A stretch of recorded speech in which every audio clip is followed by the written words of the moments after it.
welcome back. We are here because this is the roundabout here just outside of Collingwood on Highway 26, and we have so many questions about roundabouts that we brought in Alex Fleming from Crozier and Associates. Hello, Alex. Hello, Julie. Pleased to be here. Happy that you're here. And we came to you because I know that right now you are busy developing a roundabout to be installed in Hamilton. So while that's with you right now and that's what you're doing, I thought you were the guy to ask about this. So I have some roundabout questions. Well, fire away. I'm happy here to help. All right. Good. First and foremost, how did we even get roundabouts here in Collingwood or in Canada? Because this was a British thing prior to, right? That's true, and we didn't actually bring roundabouts into North America until about the 1990s when we started to see a few down in the United States. Way back when, there were larger traffic circles, if you can think of the traffic circle around Queen's Park, and they had proved to be rather unsafe, so the whole idea was sort of put aside and they weren't really brought into use here. But different thinking about capacities and roadway safety has led, some roadway authorities to bring them back, and now we're starting to see a lot more, both in Canada and the United States.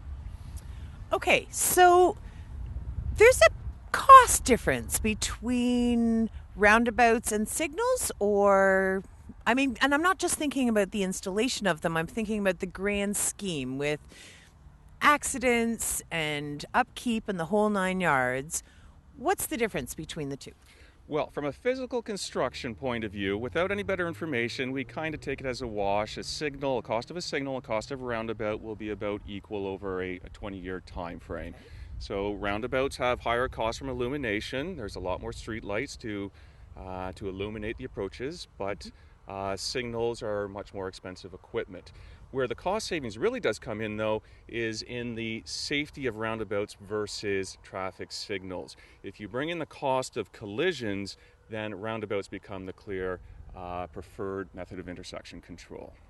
Okay, so I'm thinking about that for a second, and I'm thinking that makes sense to me because you're going through a roundabout in a slower way versus getting T-boned in an intersection because someone's not looking. Well, absolutely. That's the main design feature of a roundabout. It slows vehicles as they go through.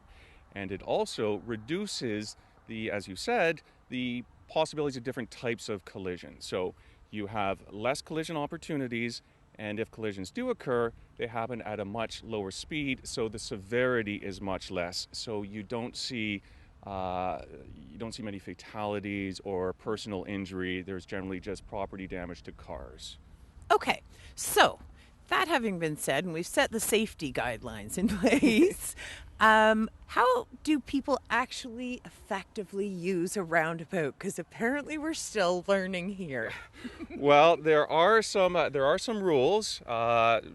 Most people leave the signalization off, and that is something that's enforceable by the Highway Traffic Act. But as a driver comes to a roundabout, just like any other intersection, you slow down. Right? You slow down so you can go through it at a reasonable pace that it's designed for, and you also put your signal on. Okay. In doing that, you're trying to give as much information to the other drivers on the road what your intention is, whether you're going to make a left through the roundabout, a right through the roundabout, or go straight through. As you come up to the roundabout, slow down. It's a yield situation. You don't have to come to a stop if there's no traffic within the roundabout, but any vehicles within the roundabout have the right of way. So if there is a circulating car there, you have to come to a stop and wait for an appropriate gap before you proceed. Then enter into the roundabout, and if it's a multi-lane roundabout like the one we have behind here, hopefully you're already in the right lane because you don't really want to be switching lanes in the roundabout. Proceed through and then use your right turn signal to let everybody know that you're exiting, whether that's a vehicle waiting to come on, another vehicle in the roundabout, or very importantly, perhaps there's pedestrians looking to cross one of the legs as well. And pedestrians? Then you yes. Who has the right of way in a roundabout situation, pedestrians or cars? Well, the answer is there's a difference of not a difference of opinion, but there's new design that's come out to address this. So when the roundabouts were first brought in, the pedestrian had to yield to the vehicle. So you would wait for an appropriate gap, cross that one leg to the little splitter island, and then cross the next one. new thinking has come around where now the vehicles will have to yield to the pedestrians, and we're seeing that in the guidelines that have been brought into force this year. So what I would say is for the roundabouts like the one behind us, it is signed that pedestrians have to yield to vehicles. So we have to be very aware of who has the right of way, and there will be signage to let you know that. Okay. Lacking signage, though, the assumption is that... The pedestrian should always make the assumption that the vehicle has the right of way. When you have... Because they're bigger. They're bigger, and even if you are legally in the right, you don't want to be involved in a collision with a vehicle. So if you're a pedestrian, I would always make sure that you try and catch the eye of the driver, so they're aware that you're there, that you intend to cross. Point your arm, let everybody know that you're intending to cross, and then do so when it's safe. Good one. Okay, so if we were just going to take a boo at how people are going through, I'm noticing that people don't tend to use their signals. Is that a common complaint when there's accidents at roundabouts? Well, no, you're absolutely right. People don't tend to use their signals, and hopefully this interview that we're doing can change some of the perception and the driving habits out there. Why don't we watch a couple of cars coming through to see how some of these react here? Great idea. Get your engineer's eye in there for me. And all of a sudden we have no vehicles. Okay, so... We have a white vehicle approaching here. It's on the far side. No signal. No signal there. We have a blue minivan coming through here. That minivan went right through, so there was no need to signal at the entry, but there was no signal at the exit there as well. Okay, so here's a question for you. What if I miss my exit because I'm on the inside lane? Do I just keep going around and around the... Well, that's the wonderful thing about roundabouts. Once you're inside, you have the right of way. So if you miss your exit or you don't feel comfortable about making an exit for some reason, you can just keep going round and round and round until such time as you want to leave. Nice. That makes it a lot safer because I don't have a rash decision to make and put the person behind me in danger, right? Oh, absolutely. So you drive according to the conditions, and the conditions, of course, are very slow, and you make that exit.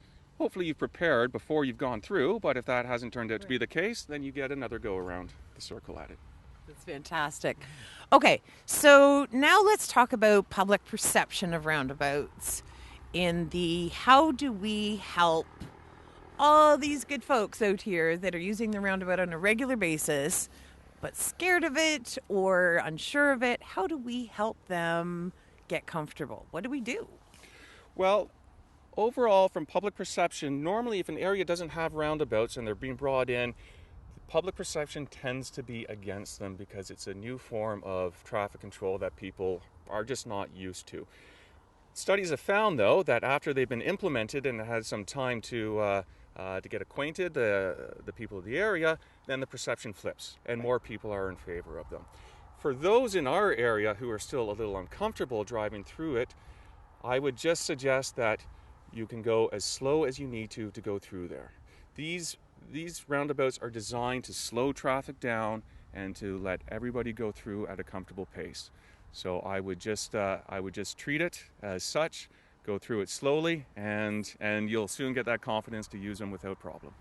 Alex Fleming of Crozier & Associates, I really appreciate you coming here today and helping us through this one.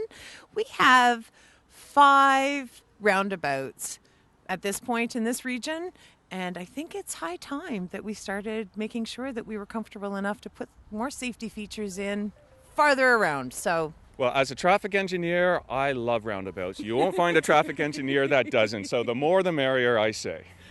I'm with you on that one. Thank you so much for your assistance today. And if you stay with us, we'll be right back.